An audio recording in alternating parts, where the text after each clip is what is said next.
Hi, my name is Tansy Wallace, and I'm the Treasurer and Membership Director for the Frederick Douglass Freedom Alliance North Carolina chapter.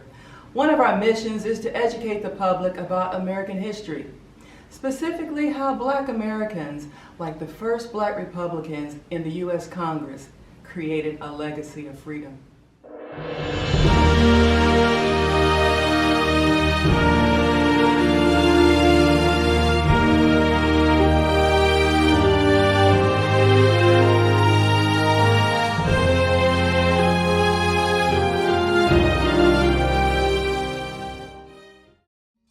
The Republican Party was founded on March 20th, 1854, in a schoolhouse in Ripon, Wisconsin, led by anti-slavery activists who opposed the Kansas-Nebraska Act, which allowed for the potential expansion of slavery to the Western territories.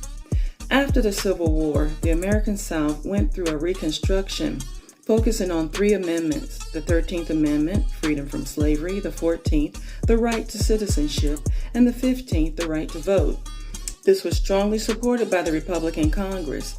By ensuring the passage of the Reconstruction Amendments, Black men were able to hold U.S. political office and participate in elections for the first time. These men were known as the first Blacks in Congress. They were Senator Hiram Revels of Mississippi, Congressman Benjamin Turner of Alabama, Josiah Walls of Florida, Joseph Rainey of South Carolina, Robert Brown Elliott of South Carolina, Robert Carlos DeLarge of South Carolina, and Jefferson Long of Georgia. Let's talk further about Senator Revels. Senator Revels was born September 27, 1827 in Fayetteville, North Carolina, to free people of color known as freemen. His parents were of Black, European, and Native American ancestry. In 1838, at age 11, he went to live with his older brother, Elias Revels, in Lincolnton, North Carolina. He was an apprentice in his brother's barber shop. Barbering was considered a respectable, steady trade for Black Americans during this period. In 1845, Revels was ordained as a minister in the African Methodist Episcopal Church. He served as a preacher and teacher throughout Indiana, Ohio, Illinois, Tennessee, Missouri, Kansas, and Maryland. During the Civil War, Revels served as a chaplain in the U.S. Army. After the establishment of the U.S. colored troops, he helped recruit and organize two Black Union regiments in Maryland and Missouri. Revels also took part in the Battle of Vicksburg in Vicksburg, Mississippi. In 1866, Revels and his family settled in Natchez, Mississippi. There he was called to be a permanent pastor and founded schools for Black children. This is also where his political career began. Revels was elected as an alderman in Natchez, Mississippi in 1868. In 1869, he was elected to represent Adams County in the Mississippi State Senate. In January 1870, Revels gave the opening prayer in the state legislature. Congressman John Lynch wrote, "That prayer made Revels a U.S. Senator."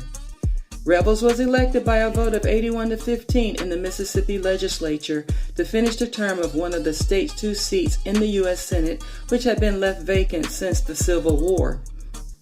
In February 1870, Revels, on a party line vote of 48 to 8, with Republicans voting in favor and Democrats voting against, became the first Black American to be seated in the United States Senate. Everyone in the gallery stood to see him sworn in. While serving, Revels advocated for compromise and moderation. He vigorously supported racial equality and worked to reassure his fellow senators about the capability of Black Americans. He served on both the Committee of Education and Labor and the Committee on the District of Columbia. Revels argued for amnesty and restoration of full citizenship for ex-Confederates, provided they swore an oath of loyalty to the United States. In 1871, after his Senate term expired, Revels accepted an appointment as the first president of what is now Alcorn State University, a historical Black college in Lorman, Mississippi.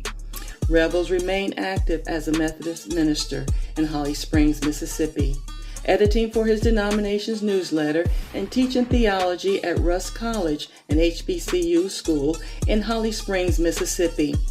Revels died on January 16, 1901, of a stroke. He is recognized in the Black 100, a ranking of the most influential Black Americans, past and present, written by Columbus Sally.